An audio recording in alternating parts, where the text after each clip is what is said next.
pastors got their teams together.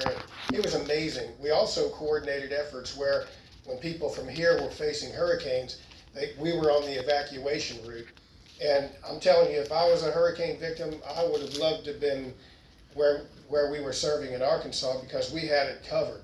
We had everything you needed, from toiletries to clothes we had a church that had a cafeteria, and literally you're carrying your tray type cafeteria. We fed them meals, hot meals, and to the extent that many of those families packed up and moved and stayed right there in Arkansas.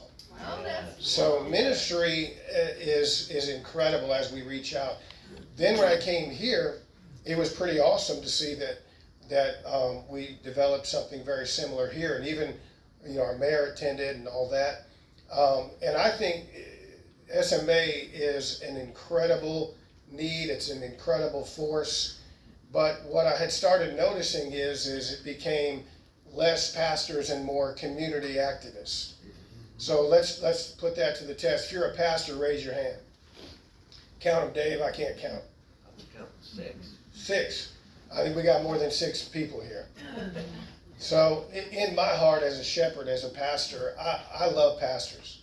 And I want to see more pastors involved. How many of you know your legs don't know what to do until your head tells them to? Yeah. Your arms don't know what to do until your head tells them to.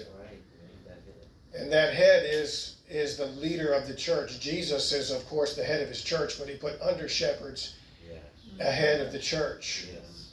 And this is wonderful, folks, but it ain't going to go anywhere in the spirit realm unless pastors are leading the way. That's right. And so I complained, and it was really a dumb thing to do.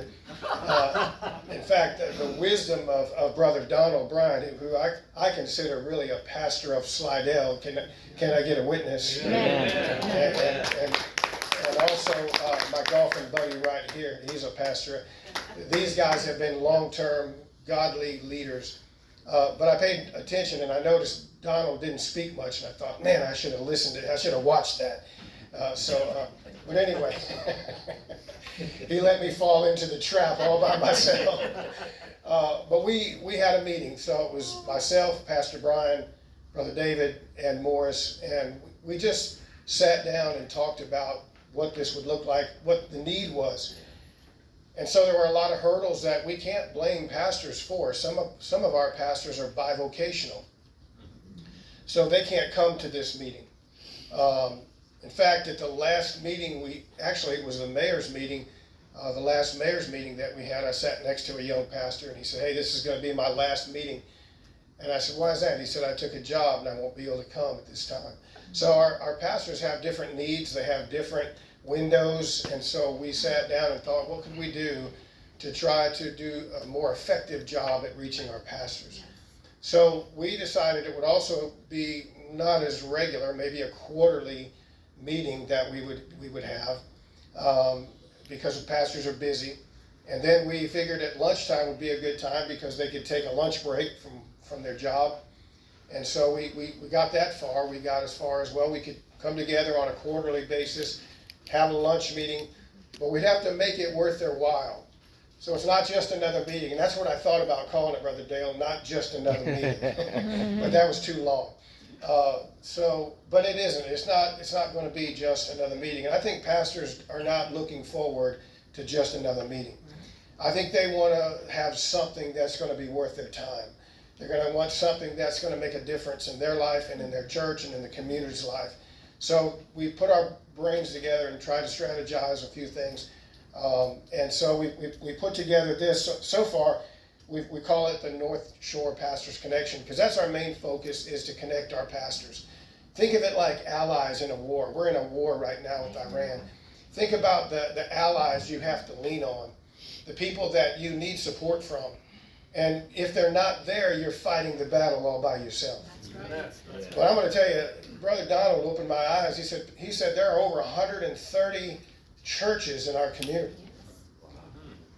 How many pastors do we have here today? 6? Oh, Emil has to be here. He doesn't count. Honestly, Emil, would you be here if it wasn't at your church? You have to be honest. I know you would. I'm just kidding. I'm playing. I just like putting him on the spot. But think about it. How many of you know we're in a battle? Yeah. Yes. Spiritual battle. We're in a war. We're fighting a war here. Yes. And man, we got some, where's the generals? Where's the generals? And that's my heart. That's what we're trying to do. So we ask for your prayers. We ask for, now look, I know Brother Donald too. He's been at this a long time. I think right before Moby Dick became a minnow is when he started. I think. I'm pretty sure that's right. My date's right. And you got guys like Austin who are just off the nipple. I mean, come on. But he said at one time, this was a regular thing, that like a ministers association type thing. But he said that really the most they really ever gathered on a consistent basis was 8 guys, 8 pastors.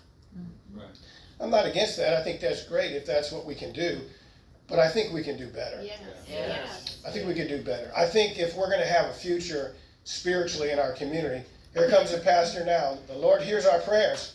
I've been praying, Lord, bring the pastors in. Brother Gary, hurry, get in here, Gary. We're going to count you. All right, now we got 7. Come on, somebody give the Lord a hand in this house. Sing another verse, 1 king. Sing another verse, 1 king. If I preach a little longer, we'll get a few more. Look, 2 promises we're going to make. Our meeting won't cost you anything. All right, it's a free lunch, huh, Brother Donald? That's right. And we're going to rotate this from church to church. So we're going to come to your church. So tell your pastor, get ready. We're going to come to your church. Also, we won't have a bell to ring. We're not going to have a bell. So, well, we might have, I don't know. We'll have to see about that. But anyway, all I would ask for right now is your prayers. We're setting a date further out so that we can get more prepared. We want to get the word out. We want you to let your pastors know there's going to be something specific and special for them on a quarterly basis. And we want, Brother Donald and we all want something that's worth their time. So trust me, we're going to put our best effort to make it worth their time. And we're going to pray that it's going to make a huge impact in our community. Amen? Amen. Thank you.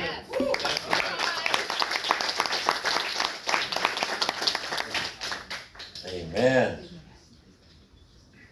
The generals are arising. All Amen. right.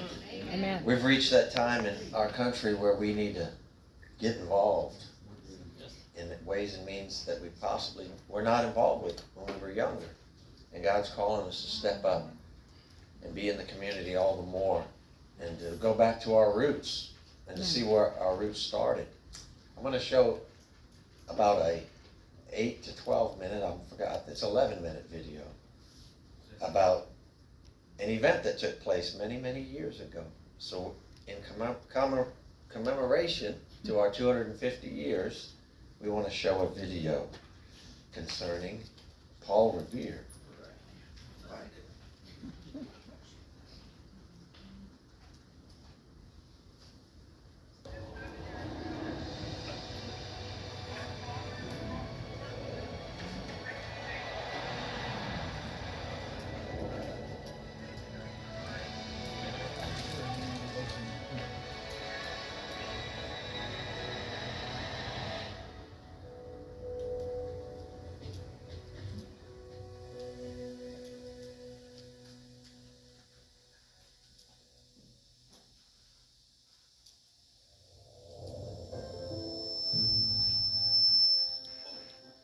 Hello, my name is Wilfred McClay, and I teach history at Hillsdale College.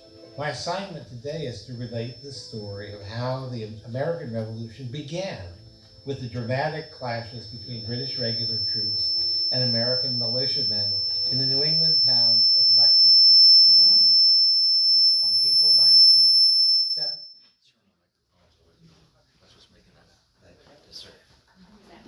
News of war was lit at last when orders from Britain reached the royal government of Massachusetts, General Thomas Gage, instructing him to move aggressively to stop the growing rebellion. After careful deliberation, Gage decided he would march 700 red-coated British troops to Concord, town about 20 miles west of Boston, where they would seize a militia supply depot that had been established by the Patriot forces. The fact that such a depot had already been created is an indication of the extent to which the Patriot side of this conflict